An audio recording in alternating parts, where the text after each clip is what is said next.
Hi Stampers, I'm going to give you the 411 on the Circle Scissor Plus. It's actually bigger than what I thought it was. When I looked at it in the catalog, it didn't look like it was going to be this big, but this is the way it comes when it's shipped to you. And then you also have two attachments, one with the blade and one for a pencil or a marker to draw circles with your attachment. And then you also want to purchase the glass mat because it goes with the Circle Scissor Plus really well. It's a 13 by 13 piece of glass, and it's got these cushions on the bottom of the glass to protect your counter. So now let me give you a little information here on the cutter. You're going to see a dial here, and when you turn this, it's going to make the cutting mechanism turn to the size of the circle that you want, and it goes up to a 6 and down to a 1 inch. And then it's also got the measurements for the centimeters, also right down below the 1 inch, so that's really nice. And then you'll also notice that there's grooves in here, and that will kind of tell you how big the circle is going to be. So I'm set at 3 inches, so then the 3 inches is approximately right there, so you'll see how big of a piece of cardstock you want to use.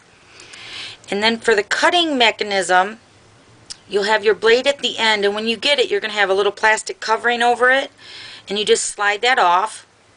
And then at the end, you have a little storage area for an extra blade, which it comes with when you purchase your Circle Scissor Plus. Let me put that back in there. Okay, so then you can also buy extra blades, which is what I did. And I went ahead and opened them and put them in a little Ziploc bag because I don't want them to be loose and get lost or something. So that's what I did. Okay, so let's go ahead and cut a circle here.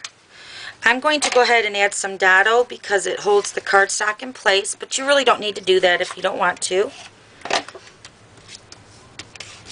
And I'm just going to place this on the glass mat. And then, now I'm right-handed, so I'm going to use the rubber side of the part to the left. And then also on the cutting blade here, you're going to see two grooves on the side of your handle. And you'll also see the grooves on the cutting, on actually the cutting part of your Circle Scissor Plus. You're going to line those grooves up and just slide that in there, and then you're ready to go. And it comes out each time you're done using it. I think that's more of a safety measure, but anyway, so then I'm set at 3 inches. I'm going to move this up a little bit. So I'm going to cut a circle out at 3 inches, and I'm just going to turn this dial here like that, and then I got a perfect 3-inch circle here. Let me get that out.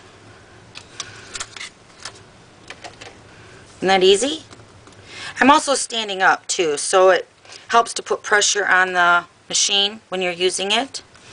Okay, so now we're going to do an outline of a circle, and that's really easy too. I'm going to adjust I'm just going to keep my adjustment set at 3. You always want to cut your circle first, the smallest one. So I'm going to go ahead and cut. Let me adjust this here. 3 inches, looks good about there. Okay, so then you're just going to cut your smallest circle out first. And then without lifting the cutter, you're going to adjust your cutting blade. Let's do it at 4. Let me see if I can see 4 here. There it is. Okay, so it's set at 4. And then you're going to cut again right around that circle again. So then you're going to have your 3-inch circle, and then you'll have an outline. And you always want to remember to cut your smaller circle first.